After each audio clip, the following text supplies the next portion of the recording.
Hi, everybody. Dr. Kosciuszko here. Thank you so much for joining today on Wellness Wednesday.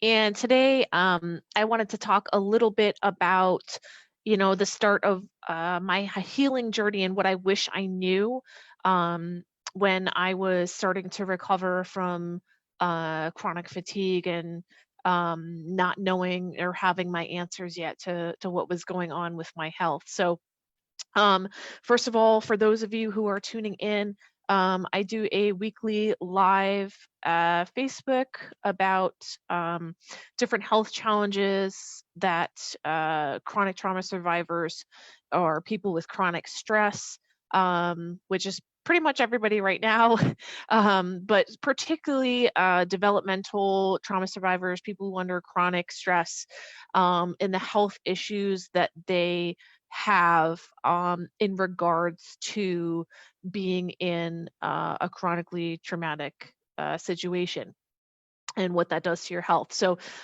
if that is you and you are watching, I am grateful to have you on, and I'm so happy you're here. And I just want to share with you some of the tidbits and takeaways of, some of my journey and how the things I wish I knew at the beginning. Okay. Um, so it was probably like it was a few years back. And essentially like my first symptoms of what I had were extreme fatigue, um, depression, anxiety. Um, I had binge eating disorder. I've got lots of good ICD-10 codes. I had a sugar addiction. Just I had this weird numbness on my arms and legs. It just that kept getting weird. I felt like that was like the one thing that just drove me insane was just like why do I feel so exhausted all the time? I feel like my arms and legs are kind of like heavyweights, you know. And just being like chronically not able to make it through the day without like, a tank of coffee and so if any of you are out there and feel that way or you have to like you're like, "Woo, I went to the grocery store, it's time to lay down." It's a fun life, especially when you have kids, that you just got to like trudge through it. So, anyway, so that's kind of where I was when I started out my healing journey and I had come across a lot of different physicians that I went to. I went to about four different physicians. And so, what I wish I knew when I first started. I wish I definitely wish um I really trusted myself more. Because during the process of trying to get help, um kind of encountered a lot of people that would, and some people just don't know what to say to somebody who has depression or chronic issues and complex issues. Like they try and kind of say the best they can to help make it better, but usually, it can be diminishing or invalidating sometimes. um, so, it's like, "Oh, it's okay, try to be positive," and, but being in that position, um, just kind of or s some people, I think for people in your life for their own benefit would try and be like, "Oh, it's not that bad," like, um, so trusting myself and knowing like, "Hey, I really don't feel well. Like I need to get something. I need answers and I need to get this taken care of." And I know there are answers out there. I just have to find the right person. So knowing having that confidence in myself, because I kind of when I went to go get those answers, I was met with a lot of that. And I felt like that crushed me back into submission. I was like I started doubting myself a lot, and that's if you are a chronic trauma survivor, you definitely get the chronic self-doubt, right? Um, especially if something was an ongoing situation, or you were in an abusive situation and there was, any sort of manipulation going on, that's something that you're kind of taught to do, is to question yourself. So, I started that patterning started coming out when I was trying to help myself. So I wish I had a little bit more. I wish I trusted myself a little more in the beginning to say, like, no, this is, there's something going on. Like, you really need to keep going, or like, well, maybe that doctor isn't the right doctor for you, instead of being like, maybe the problem's me. Maybe I'm just like exaggerating or whatever. Um, so, that's something that is challenging, um, to a trauma survivor, to try and kind of submit and use your voice and stand up for your needs and what you need. I wish I had more of that in the beginning, and wish I knew that it's okay for me to trust myself. Okay. So I just want to put that out there, that anybody who is struggling with a lot of complex health issues and has gotten a lot of, advice like it's in your head, or this can't be that bad, or like what's wrong with you, anything like that, like it's valid. There's nothing wrong with you, other than what's physiologically and energetically going on with you, right? It's not all in your head. So, trust yourself. Okay. The next point would be, I wish I knew what functional medicine was, because going through chiropractic school, obviously I got a much different approach than traditional medicine, and just a different outlook. Um, and so I definitely had the mindset for it, but I didn't know the ins and outs of it. So I wish I knew and had somebody on hand to really bring me through what I needed to test. Because for me, I ended up taking like a year to a year and a half to figure out what to test, versus having somebody look at my blood work and say, hey, you need XYZ. You need to test for this, that, and this and that, right? And so functional labs are, really, really powerful, because they can show you what's going on, not just like pathologically or disease wise, but especially with chronic fatigue and fibromyalgia, these are such complex, layered, conditions, that it really takes a lot of digging and combing, to figure out specifically what's going on with a patient. So I wish I had somebody kind of guiding me through that and saying, okay, based on your intake and based on what you've told me in your history, like, and kind of was able to pinpoint, right? Um, I also remember during this time, I was doing a lot of my own coaching, and I was doing a lot of my own growth process and things like that. And like, this was at a point where for me, the chronic trauma was the realization of abuse, and particularly having like sexual abuse, and having some of those memories starting to come forward. And that typically happens, by the way, if anybody else is on here with those types of things. It's not uncommon that once you're once you're grown, and you're kind of coming into your own, or you have kids and the kids start to become the same ages that you were when things happened, and you're more safe, you're on your own, you're not a child anymore, you can defend yourself, your body will start to reveal what needs to be healed. And so for me, that stuff kind of started popping out, and I was so confused and beside myself. Like, I kind of kept going to some wrong resources for answers, and almost like hurt myself even more.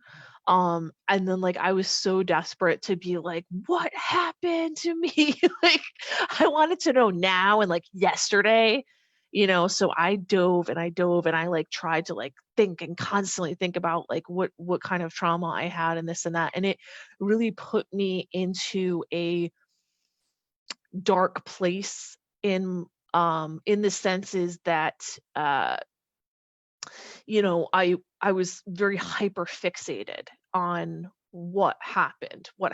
Like, I don't understand. Like, I kind of feel like I'm, going crazy because I didn't realize at the time, like, a lot of the symptoms that I had uh, were really linked to, feelings of, unsafety or, dissociation, where you kind of have like detachment from, um, body sensations and things like that, or mentally kind of just get spacey or whatever. Um, I didn't realize any of that until I started remembering that. And so I was like, oh my God, this makes so much sense. Like, my life is starting to make so much sense.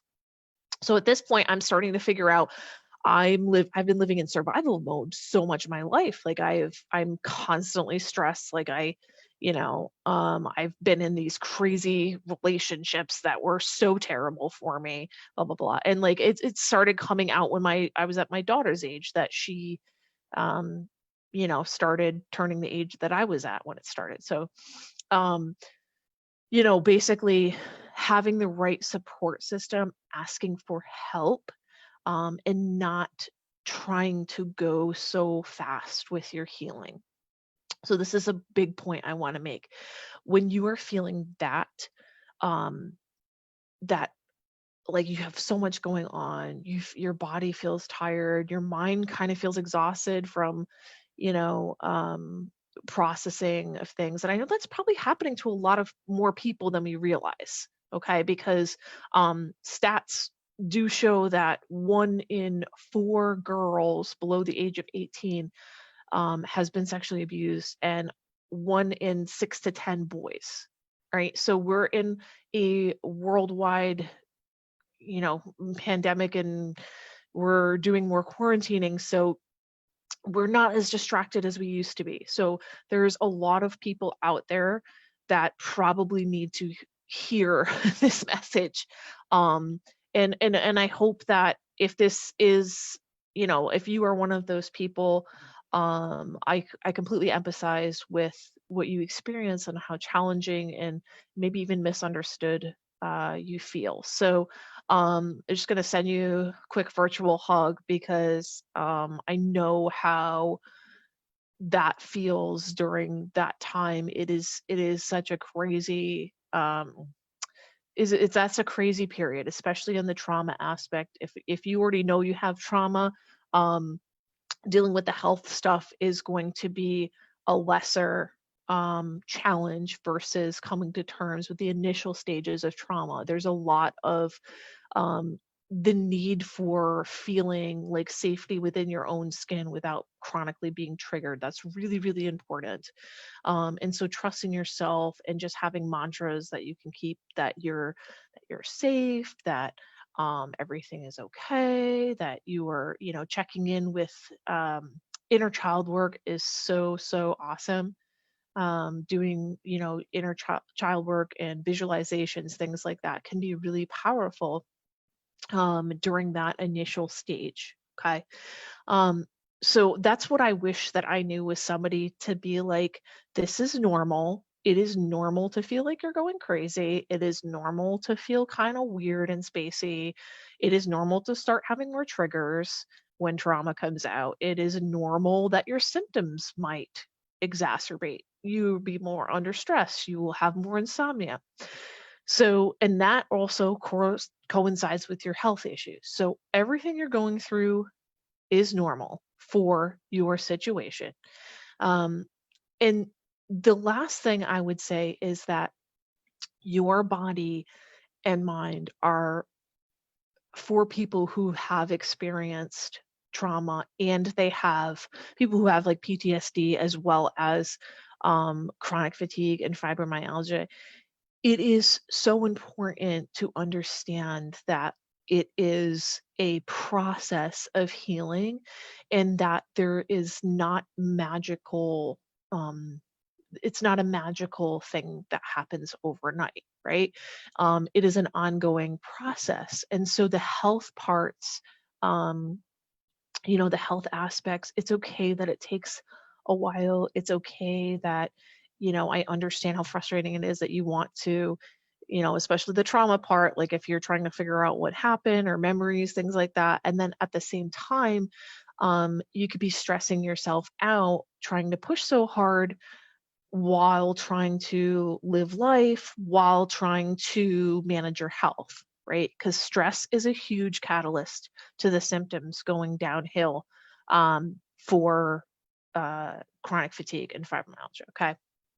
Um, so I wish those were things that I knew in the beginning that, um, somebody had, if I had somebody in my life that was like, run the gamut and be like, okay, yep, got this.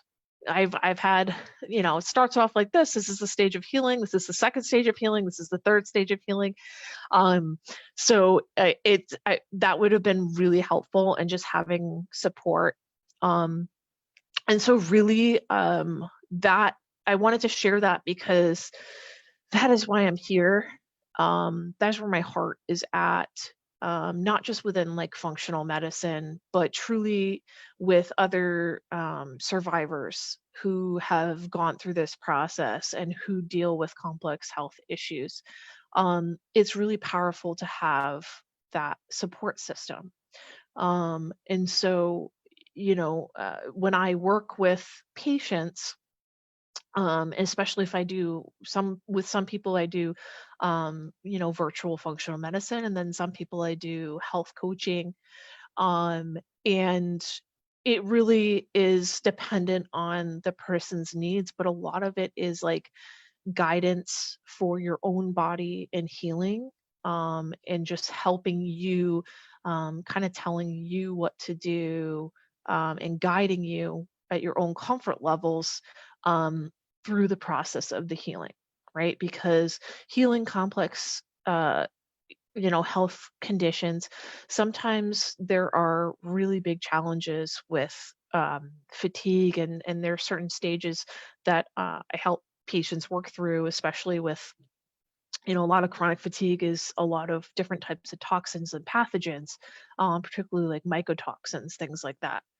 And that happens because our bodies we're wired to survive, right? You look at the Maslow's hierarchy of needs. If you're somebody on there that's at the bottom of the pyramid, or kind of like in that uh, area where it's like your basic needs are met, then like love, support, friendships, things like that, and you kind of go up to self-actualization.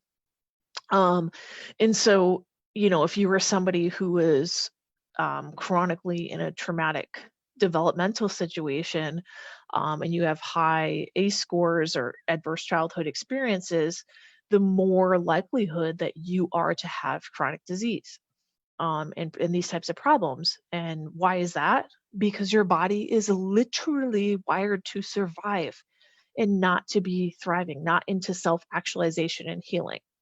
So it really is a process of, it's a process of rewiring. It's a process of learning to become more of yourself. It's kind of shedding um, a lot of the, coping mechanisms, as well as, understanding that the effects that this had on your body, on your brain in general, on inflammation levels, on adrenal health, on gut health, on your immune system, and how probably poor your immune system has been able to fight for you, because you're worried about you're stuck in survival mode, right?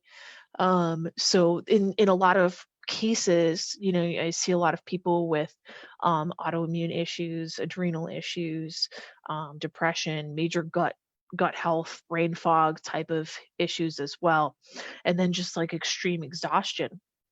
So, that has to be taken step by step, because a lot of times there's a high load of pathogens, that the body has accumulated because of how little immunity you've probably had from chronic stress, if that makes sense. The last point I'm going to make is that there is another aspect of healing, that I feel is not talked about a lot, and that is the energetic aspect of our being as humans and how we are energetic beings. I feel that there's a lot of people who have been through developmental trauma that typically come out on the other side, um, kind of having these a lot more sensitivity emotionally and energetically.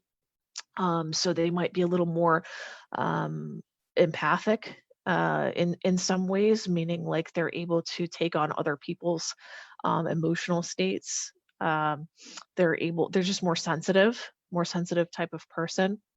And it's important to understand that a part of chronic fatigue is truly weakened boundaries from trauma, okay, from developmental trauma, weakened boundaries and energetic drain from people. Maybe it's very common that if you were in some sort of traumatic, abusive situation, a lot of times I see this, there's a lot of some sort of personality issue on the family tree somewhere.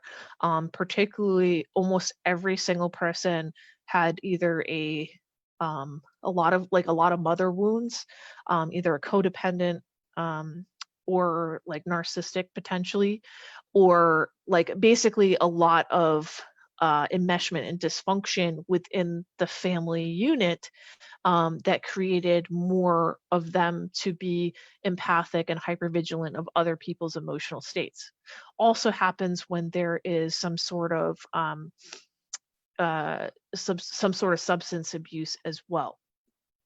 Because there's obviously, like, at the minimal, a neglect issue of emotional neglect there. So those are typically, if you're coming out of being grown up in an environment that didn't, you weren't able to fully meet your potential, you may have patterning of you may be more sensitive or more empathic.